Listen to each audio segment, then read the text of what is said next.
Tamaman yang lain.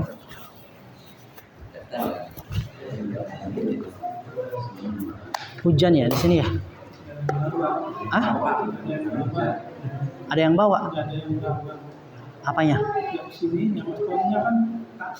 Oh.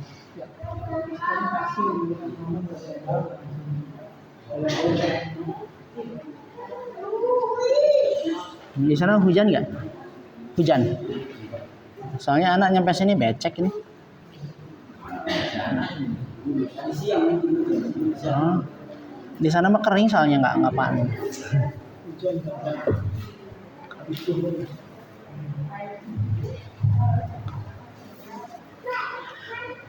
Baik, bismillah, assalamualaikum warahmatullahi wabarakatuh. Alhamdulillahilladzi bi ni'matihi tatimmus shalihat. Wassalatu wassalamu ala Rasulillah wa ala alihi wa ashabihi wa man walah wa ba'd. Jamaah yang semoga dimuliakan oleh Allah Jalla Jalaluh. Alhamdulillah yang dengan segala nikmat Allah Tabaraka wa Ta'ala sempurnalah segala amal kebajikan. Salawat dan salam semoga senantiasa terlimpah kepada Nabi kita Nabi Muhammad sallallahu alaihi wasallam. Demikian juga kepada para keluarganya, para sahabatnya serta umatnya hingga hari kiamat kelak. Baik, jamaah yang semoga dimuliakan oleh Allah Tabaraka wa Ta'ala. Pada pembahasan yang lalu kita telah sedikit mengupas firman Allah Tabaraka wa Ta'ala Quran surat An-Nasr ayat yang pertama, yaitu wal asri, dan demi masa. Di mana pada pembahasan yang lalu telah kita terangkan bahwa wal asri ini ada dua tafsiran para ulama ahli tafsir. Yang pertama, ada ulama yang mengatakan bahwa yang dimaksud dengan al-asr di sana yaitu adalah apa? Waktu asar. Dan yang kedua, yang dimaksud dengan al-asr di sana yaitu adalah masa atau waktu pada keseluruhan. Nah, kemudian Bapak Ibu sekalian, di dalam Quran surat Al-Asr ayat pertama ini ada faidah lain yang sangat penting untuk disampaikan. Apa itu? Selain urgensi waktu bagi seorang muslim, maka faidah yang kedua adalah hukum bersumpah dengan selain nama Allah. Maka kita lihat kan di dalam al-asr ini kan wal asri, dan demi masa. Maka ada pelajaran di sini bagaimana hukum bersumpah dengan selain Allah. Bagi siapa? Bagi kita. Diterangkan bahwa yang namanya sumpah artinya adalah menguatkan sesuatu objek pembicaraan dengan menyebut sesuatu yang diagungkan dengan lafaz yang khusus. Jadi yang namanya sumpah yaitu adalah menguatkan suatu objek dengan menyebut sesuatu yang diagungkan dan lafaznya khusus. Seperti yang dikenal oleh orang-orang Arab itu adalah apa? Wallahi. Wallahi ini adalah lafaz sumpah. Dan apabila kita belajar ilmu nahwu, maka kita akan mendapati bahwa huruf-huruf sumpah di dalam bahasa Arab itu ada 3. Apa saja, Pak Syarif? 1, ta, ba, dan waw. Di dalam ilmu nahwu diterangkan bahwa huruf sumpah itu ada 3. Yang pertama itu adalah huruf waw. Contohnya wallahi. Yang kedua yaitu adalah huruf ba. Contohnya billahi. Dan yang ketiga yaitu adalah huruf ta. Contohnya tallahi. Nah, ini adalah lafaz-lafaz qasam di dalam bahasa Arab. Fungsinya apa? Fungsinya untuk menguatkan suatu objek yang sedang dibahas. dengan menyebut sesuatu yang agung, yaitu nama Allah tabaraka wa ta'ala. Nah, kemudian Bapak Ibu sekalian, ya, berkaitan dengan sumpah, ya, maka Imam Asy-Syaukani rahimahullah telah menerangkan as-sirru fin nahyi 'anil halafi bi ghairillah, larangan dibalik bersumpah dengan selain Allah adalah annal halafa bisyai'i yaqtadi ta'zimuhu, karena bersumpah dengan sesuatu menunjukkan pengagungan, ya, sesuatu yang disebutkan. Jadi ketika kita bersumpah dengan selain Allah, itu artinya kita itu sedang mengagungkan, ya, mengagungkan sesuatu yang dijadikan atau yang menjadi bahan sumpah tadi. Maka ketika kita bersumpah dengan lafaz Allah, itu artinya kita sedang mengagungkan siapa? Mengagungkan Allah. Kalau kita bersumpah dengan selain Allah, berarti kita sedang mengagungkan selain Allah, kan gitu. Itu dibalik rahasia kenapa dilarang. Wal 'azamatu fil haqiqati innama hiya lillahi wahdah. Karena keagungan yang hakiki adalah hanya milik Allah semata. Fala yahlifu illa billahi, maka tidak boleh bagi makhluk, bagi kita, bagi manusia untuk bersumpah, ya, kecuali dengan nama Allah.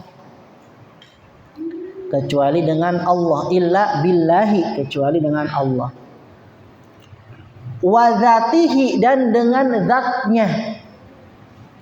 Wa sifatihi, dan dengan sifat-sifatnya. Wa ala dzalika ittafaqal fuqaha'u, maka oleh karena itu para fuqaha telah sepakat. Jadi gini Bapak Ibu sekalian, maksudnya kita ini kalau mau bersumpah maka hanya diperbolehkan bersumpah atas nama Allah, atas nama zat Allah, dan atas nama sifat Allah tabaraka wa ta'ala. Jadi ada 3. Kalau bersumpah dengan lafaz Allah berarti wallahi tadi kan? Wallahi, billahi, tallahi. Kalau bersumpah dengan zat Allah, contohnya seperti apa? Bersumpah dengan zat Allah. Banyak dalam hadis Nabi. Apa? Ya. Ya, dan demi jiwaku yang ada di genggamannya, itu dengan zat. Walladzi nafsi biyadihi, dan demi zat yang jiwaku ada di tangannya. Maksudnya siapa? Maksudnya Allah. Nah, itu dengan zatnya. Boleh seperti itu, Ustaz, ya. Dan demi zat yang nyawaku ada di tangannya, maksudnya wallahi, gitulah. Ya, simpelnya wallahi. Tapi kita bersumpah dengan zatnya. Ya. Kemudian yang ketiga. Yang ketiga adalah bersumpah dengan sifat-sifat Allah. Contohnya sifat Allah War-Rahmani, ya. Kemudian sifat-sifat yang lainnya. Boleh.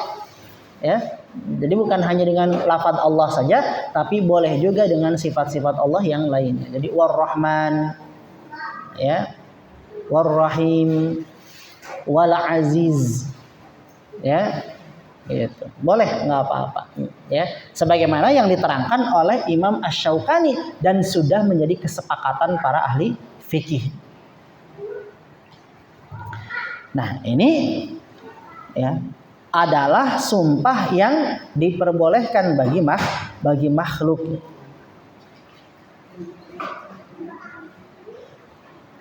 Nah, kemudian, ya,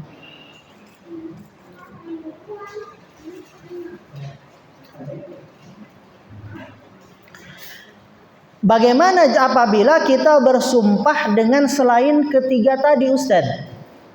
Tadi kan kata Ustaz, kita ini diperbolehkan bersumpah dengan 3 hal. Dengan zat, dengan lafaz Allah, dengan zat, dengan apa lagi? Ya. Dan dengan sifat-sifat Allah. Nah, maka bagaimana? Ada lagi nggak bukunya? Habis Pak Anang? Masih?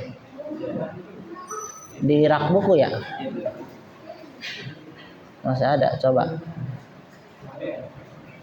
Kalau kurang kita tinggal ini lagi nanti. Kalau udah habis mah, habis. Masya Allah. Berarti harus nambah lagi kayaknya ya. Nah, kita nambah lagi. Ini tuh ya Bapak Ibu sekalian, Quran tafsir ini harganya 10.000. Jadi ini tuh wakaf ya. Wakaf dari orang, ada yang ngasih ya 1.000.000. Jadi 1.000.000 dapat berapa tuh kalau 10 ribuan? 100 ini berarti ya, enggak nyampe 100.000 ya, 100 buku 100 kan? Iya 100 ya 100 buku gitu. Jadi ini tuh harganya 10.000 ya, satu buku ya tuh 10.000. Kebetulan ada yang wakaf ya. Ya saya nyari wakaf dan dapatlah ya ini. Masih banyak sebenarnya, masih satu kontainer masih banyak. Mau pesan satu kontainer juga ada. Ya, cuman ongkos kirim ditanggung sendiri gitu. Baik ya. Jadi ini tuh sebenarnya gratis ya dari Saudi. Cuman mereka minta biaya ongkir dari Saudinya aja ke sini. Jadi mereka ngongkirinya 10.000 satunya. Baik, kita lanjutkan. Nah, kembali ya, maka Bapak Ibu sekalian, bersumpah dengan selain nama Allah Tabaraka wa Ta'ala itu adalah sebuah kesyirikan. Kenapa? Karena Rasulullah Sallallahu Alaihi Wasallam telah bersabda, "Man halafa bi ghairillahi faqad kafara au asyraka." Barang siapa yang dia bersumpah selain nama Allah, bersumpah dengan selain Allah, maka dia telah kufur atau dia telah melakukan kesyirikan. Karena yang namanya pengagungan itu salah satu daripada bentuk ibadah.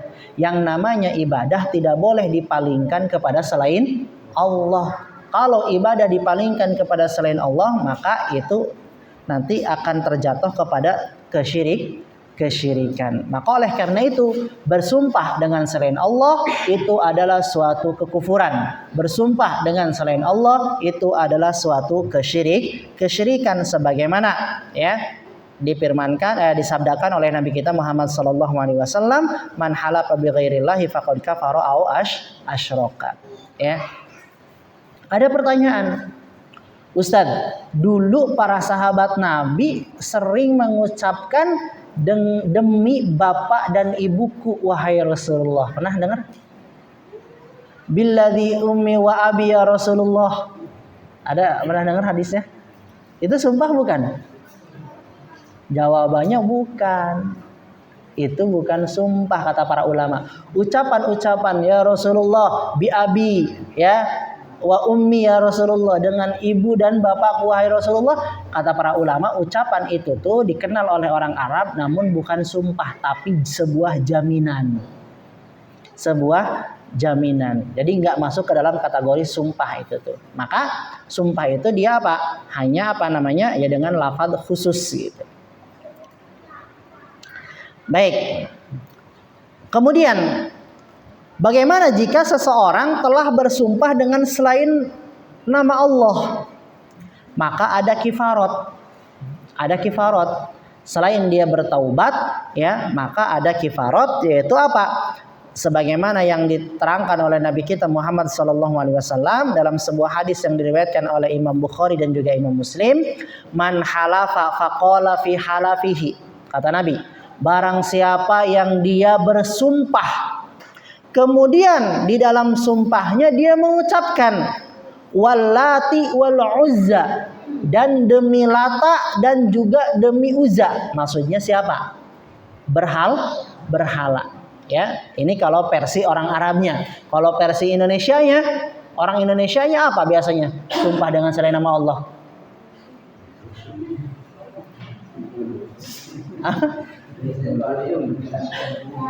Apa?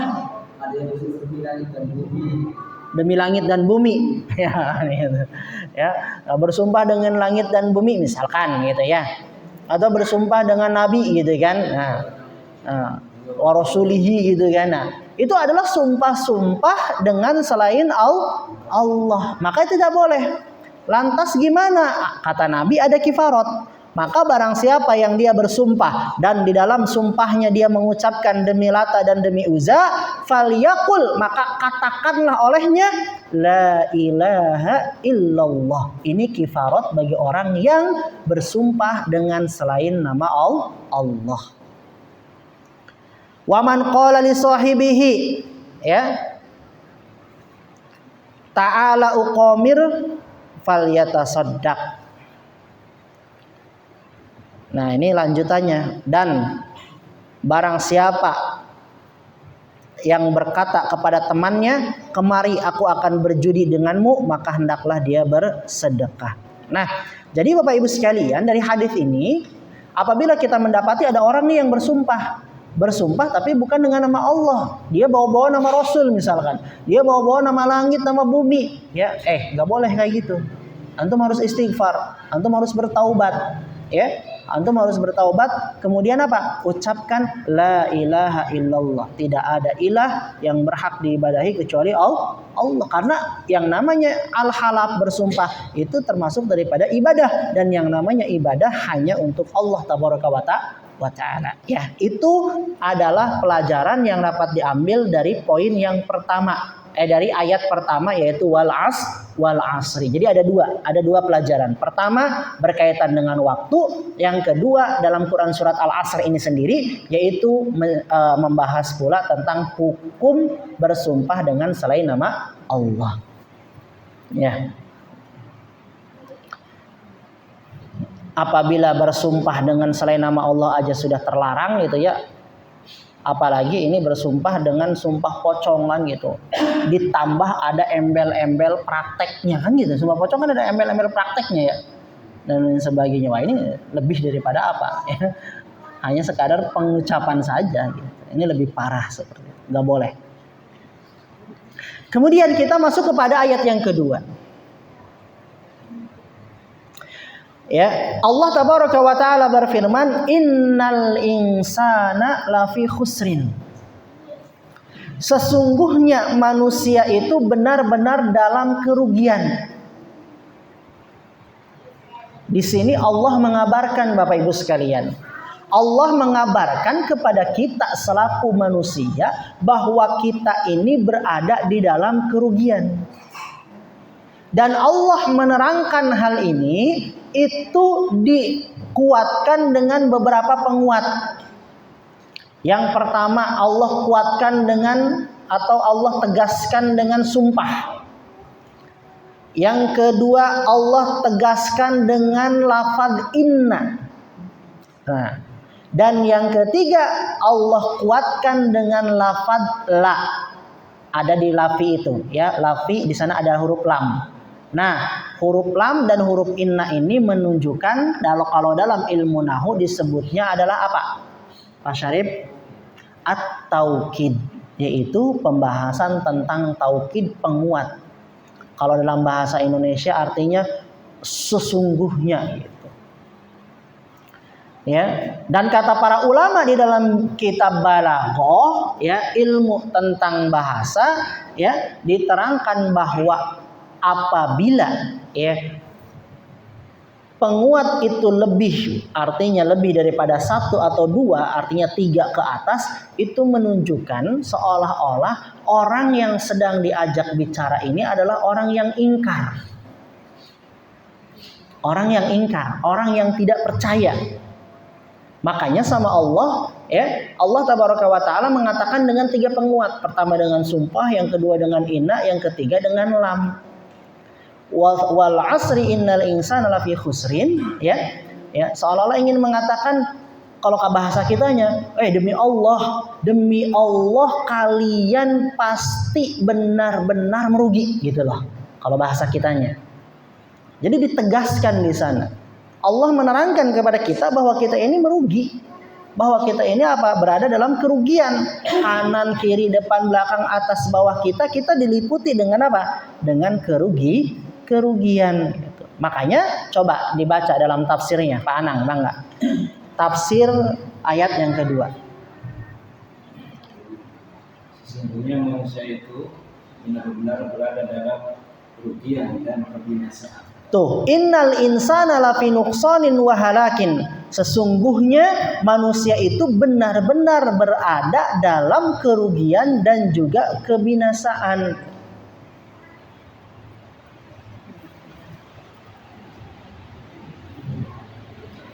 Hujan. Ya. Allahumma shalli ala Muhammad. Baik ya, kita lanjutkan. Dan tentunya kerugian dan kekurangan ini ya berbeda-beda. Sebagaimana yang diterangkan oleh Syekh Abdurrahman As-Sa'di, wal khasar maratibu muta'addidatun mutawafitatun. Kerugian itu memiliki tingkatan yang beragam dan berbeda-beda. Artinya ya, yang namanya manusia itu ya ada yang dia merugi ya dalam sebagian, ada juga yang merugi dalam keseluruhannya. Seperti yang difirmankan oleh Allah Tabaraka wa Ta'ala dalam Quran surat Al-Kahfi. Dalam Quran surat Al-Kahfi ayat 103 ayat 106. Allah mengabarkan, "Qul, katakanlah wahai Muhammad, hal nunabbiukum bil akhsarina a'mala?" Apakah ingin kami beritahukan siapa orang yang paling merugi perbuatannya?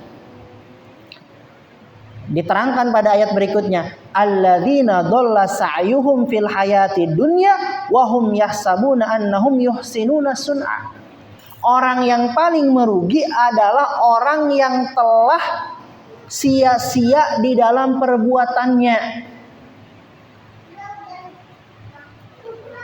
Wa hum yahsabuna annahum yuhsinuna sun'a. Sedangkan mereka menyangka bahwa mereka telah berbuat sebaik-baiknya. Jadi orang yang paling merugi adalah orang yang dia ya sia-sia dalam perbuatannya. Padahal dia udah ngira apa yang dia kerjakan itu baik. Kalau istilah Sundanya capek gawe teu kapake. Istilah Jawanya apa? Kagok belok. Apa istilah Jawanya? Apa Pak Abdullah? Wis belok orangnya plok. Oh gitu. Ya, jadi udah kotor, ya terjun ke sawah malah nggak ada hasilnya gitu ya. Nah, siapa mereka itu? Ulaikal ladzina kafaru bi ayati rabbihim. Mereka itu adalah orang-orang yang kufur terhadap ayat-ayat Tuhan tuh. Kufur terhadap ayat-ayat Tuhan. Waliqaihi, dan mereka kufur terhadap pertemuannya dengan Allah. Fahabitat a'maluhum falanuqimu lahum yaumal qiyamati wazna. Maka binasalah amalan-amalan mereka, dan kami tidak mengadakan suatu penilaian bagi amalan mereka pada hari kiamat. Itu adalah gambaran orang yang apa? Yang merugi secara keseluruhan, baik di dunia maupun di akhirat. Siapa mereka? Yaitu adalah orang-orang kafir. Orang kafir merugi keseluruhan, dunia akhirat mereka merugi. Ada juga yang meruginya sebagian, ya. Di sebagian dia merugi, entah itu dalam urusan dunianya, ya, ataupun dalam urusan akhiratnya. Siapa? Ya sama saja, yaitu diantaranya adalah orang-orang yang tidak mau mengamalkan Al-Quran. Orang-orang yang tidak menjadikan Al-Quran sebagai pijakan, mereka termasuk daripada golongan orang-orang yang merugi. Nah, Bapak Ibu sekalian, sekarang coba perhatikan sama kita. Allah Tabaraka wa Ta'ala mengatakan innal insana lafi khusrin. Telah mengabarkan kepada kita bahwa manusia itu sungguh berada di dalam kerugian. Pertanyaannya, ketika Allah mengabarkan bahwa kita berada dalam kerugian, kira-kira Allah menjelaskan nggak jalan agar kita tidak merugi dengan jalan apa saja yang membuat kita rugi? Atau Allah membiarkan kita kebingungan, udahlah, biarkan saja. Yang penting kita udah mengabarkan, kemudian wis sekarepmu gitulah. Gitu nggak kira-kira? Allah membiarkan kita kebingungan nggak? Jawabannya tidak. Nah maka oleh karena itu catat Bapak Ibu sekalian, ini prinsip hidup. Ini undang-undang dalam kehidupan. Apa itu? Ya, catat. Setelah Allah menciptakan kita dan memberikan kita rizki, Allah tidak meninggalkan kita dalam kebingungan. Ini prinsip hidup nih yang harus kita pegang. Ini diambil dari kitab Ushulul Tsalatsah karangan Syekh Muhammad bin Abdul Wahhab.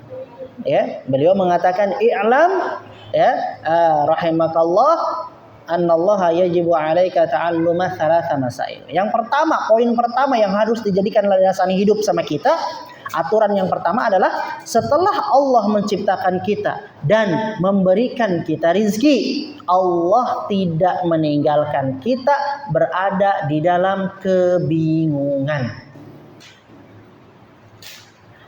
Namun Allah mengutus seorang Rasul sebagai pembimbing. Maka barang siapa yang mentaatinya, dia akan masuk surga, dan barang siapa yang bermaksiat kepadanya, dia akan masuk neraka. Ini aturan hidup yang pertama yang harus dijadikan sebagai pijakan kita dalam mengarungi kehidupan ini. Kalau kita ingin beruntung, ya. Gitu. Jadi sekali lagi, setelah Allah menciptakan kita dan memberikan kita rizki, Allah tidak meninggalkan kita berada di dalam kebingungan. Akan tetapi Allah mengutus seorang Rasul sebagai pembimbing. Maka barang siapa yang dia beriman atau taat kepada Rasul, dia masuk surga, dan barang siapa yang dia durhaka kepada Rasul, maka dia masuk neraka. Ini aturan yang pertama yang harus kita tanamkan dalam hati kita. Ini prinsip yang pertama. Prinsip ini tentu dibangun di atas dalil, bukan hanya sekadar statement ya tanpa dalil. Ini dibangun di atas dalil. Artinya dibangun di atas firman Allah Tabaraka wa Ta'ala. Nah, maka setelah Allah mengatakan innal insana lafi khusrin, bahwa sesungguhnya manusia di dalam kerugian, tentu Allah utus Rasulnya untuk apa? Untuk membacakan petunjuk, membacakan risalah, membacakan kalamullah, membacakan Al-Quran, dan juga menerangkan isi kandungan Al-Quran yang menjadi pedoman dan petunjuk hidup kita. Jadi Allah enggak mengabarkan innal insana lafi khusrin, sungguhnya manusia dalam kerugian, udah tok seperti itu. Kemudian kitanya bingung, ini biar kita nggak ngerugi, kita ngapain kira-kira? Namun nggak demikian, ya. Salah satu bentuk kemurahan Allah, salah satu bentuk keadilan Allah Tabaraka wa Ta'ala, Allah utus seorang Rasul untuk menyampaikan apa saja yang harus dipijak dan apa saja yang harus ditinggalkan, kemana kalian harus mengarah dan kemana kalian harus pergi gitu loh.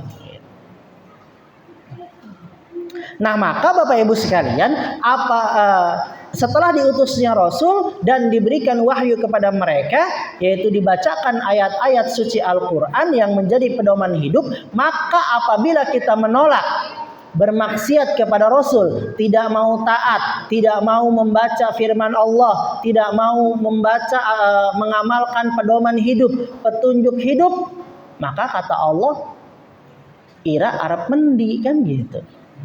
Fa'aina tadhabun, dalam Quran surat At-Takwir.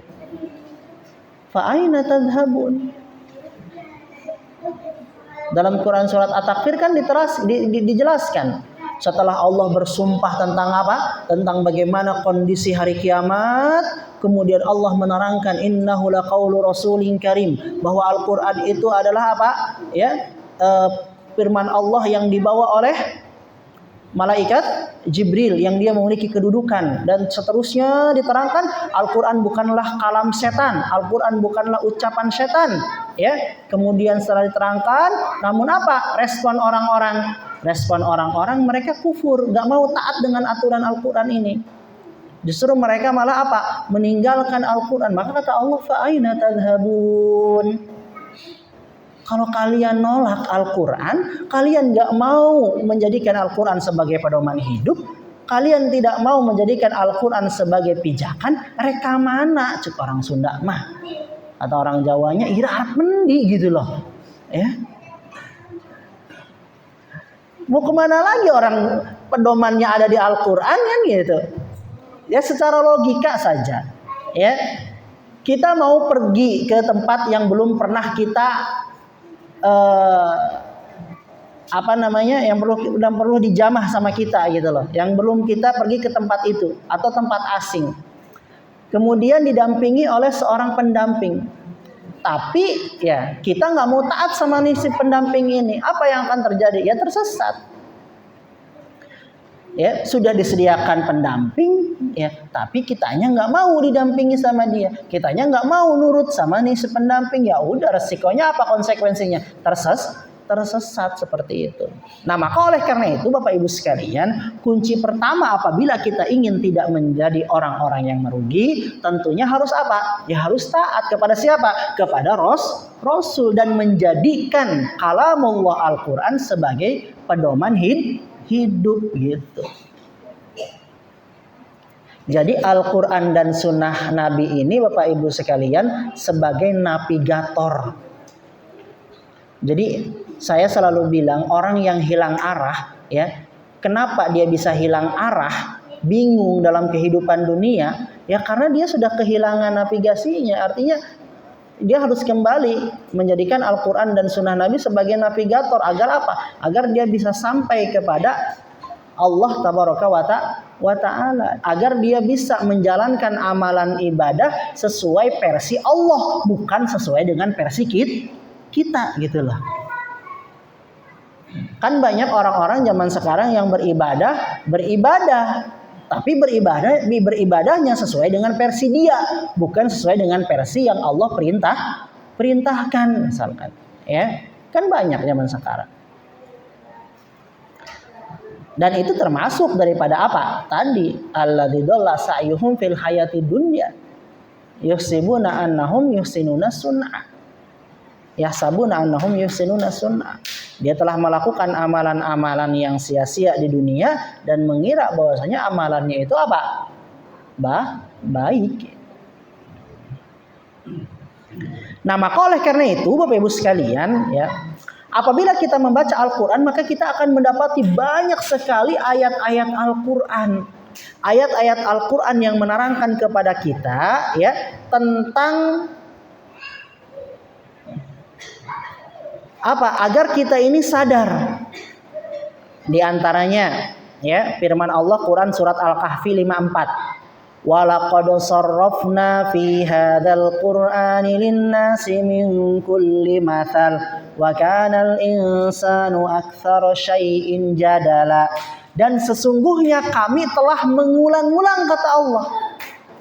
Kami telah mengulang-ulang di dalam Al-Qur'an itu berbagai macam perumpamaan. Jadi bukan 1, 2, 3 perumpamaan, tapi sama Allah sudah diulang-ulang perumpamaan dalam Al-Quran. Tentang kisah orang yang celaka telah dijelaskan dalam Al-Quran. Baik itu orangnya Abu Jahal, ya kan, kemudian Fir'aun, kemudian istri Nabi Nuh, kemudian yang lainnya, ya, kisah orang-orang yang binasa berulang-ulang sama Allah telah disampaikan. Apa tujuannya? Ya, agar kita mengambil pelajaran. Tapi kembali lagi, wa kanal insanu aktsara syai'in jadala. Yang namanya manusia ini banyak mendebat, banyak membantah. Padahal kisahnya sudah disampaikan, sejarahnya sudah diulang-ulang. Ya, orang yang melakukan perbuatan ini maka tempatnya ini. Orang yang melakukan perbuatan ini akan berakhir seperti ini. Tapi kembali yang namanya manusia, dia aktsara syai'in jadala, banyak membantah, tidak mau taat.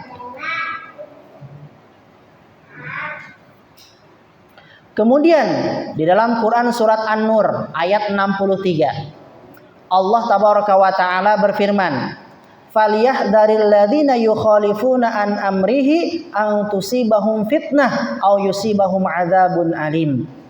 Nah, ini adalah perintah atau larangan menyelisihi petunjuk. Jadi nggak boleh bagi kita menyelisihi Al-Quran. Kenapa? Karena kata Allah, hendaklah orang-orang yang menyalahi perintah Allah itu takut. Tuh. Jadi hendaknya orang yang menyelisihi Al-Quran, orang yang menyelisihi nabinya itu takut. Takut apa? Ang tusibahum fitnah. Takut tertimpa cobaan. Au yusibahum adzabun alim, atau tertimpa azab yang pedih. Jadi ini konsekuensi, Pak. Ini dalil. Ini bukti. Kalau kita menyimpang sehasta saja kita menyimpang dari Al-Quran, sehasta saja kita menyimpang dari Nabi, ya, maka apa? Angtusibahum fitnah, dipastikan kita akan mendapatkan fitnah, dipastikan kita akan mendapatkan ujian. Ujiannya apa? Ya ujiannya berupa kesesatan. Ya, itu adalah bagian daripada ujian. Kemudian apa? Au yusibahum adzabun alim, atau nanti dia akan ditimpa dengan azab yang pedih. Ini sudah diperingati oleh Allah, jangan. Ya, sama kayak kita. Ketika kita mendaki gunung, jalannya sudah ditentukan, ya. 1 meter aja, ya, kita keluar daripada jalur, ya, walaupun teman kita masih kelihatan gitu, itu bisa jauh nanti hasilnya, ya. Yang tadinya mau naik malah kembali turun gitu. Maka oleh karena itu Allah tabaraka wa taala telah melarang, mewanti-wanti kita untuk jangan menyelisihi petunjuk.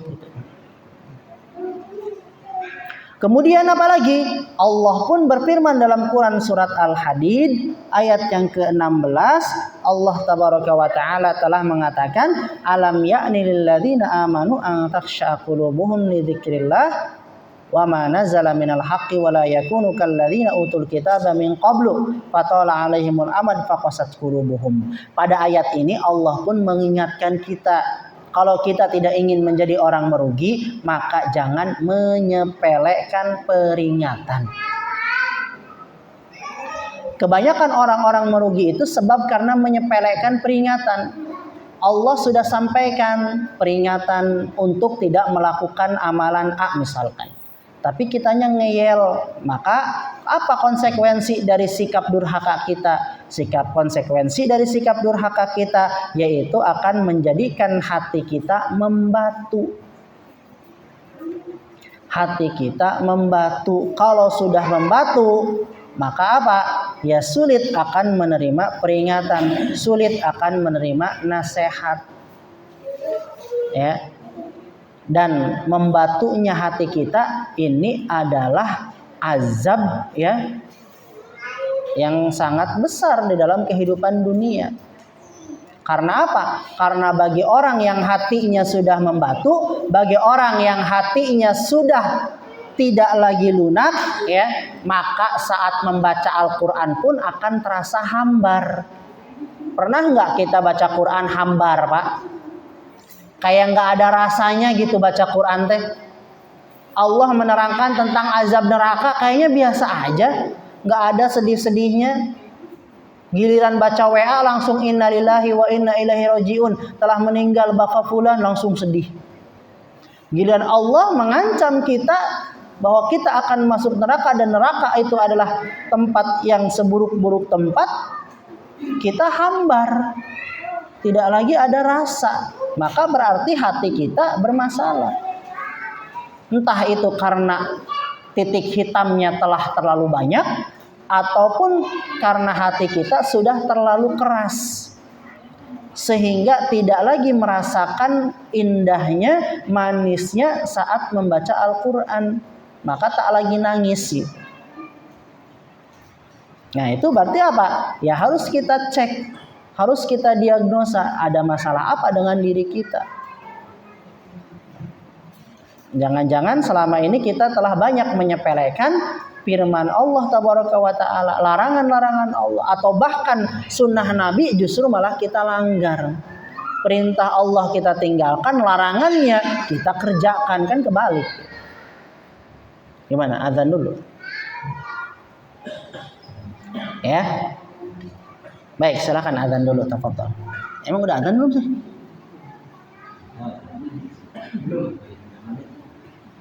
5.4. Kalau di sini 5.4 Isya ya.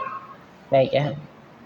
Nah, maka oleh karena itu kembali lagi Bapak Ibu sekalian. Jadi Allah tabaraka wa taala ketika mengabarkan kita termasuk daripada golongan orang-orang merugi, Allah tidak membiarkan kita berada dalam kebingungan, tapi Allah mengutus seorang rasul yang berfungsi sebagai pembimbing, dan Allah pun menurunkan Al-Quran sebagai petunjuk bagi kita. Maka kata Rasulullah sallallahu alaihi wasallam, kullu ummati yadkhulunal jannah, seluruh umatku akan masuk surga, illa man aba, kecuali orang yang enggan masuk surga. Para sahabat Nabi heran, ya Rasulullah, emang ada orang yang enggan masuk surga? Ya ada. Siapa? Man ata'ani dakhalal jannah, siapa yang dia mentaatiku maka dia akan masuk surga. Dia nurut sama saya, dia masuk surga. Wa man asani, dan barang siapa yang dia durhaka kepadaku, faqad aba, maka itulah orang yang enggan masuk surga. Maka jangan-jangan ya kita ini termasuk daripada orang yang enggan masuk surga. Walaupun lisan kita ini mengucapkan saya pengen masuk surga, tapi perilaku kita, tindakan kita justru malah sebaliknya. Yaitu apa? Enggan, termasuk daripada orang-orang yang enggan masuk surga. Dengan apa? Lisan mengakui ya bahwasanya apa? Nabi Muhammad patut diikuti, tapi perilaku kita justru malah sebaliknya. Maka ucapan kita apabila tidak selaras dengan perilaku kita, kata Allah tabaraka wa taala dalam Quran surat As-Saff apa?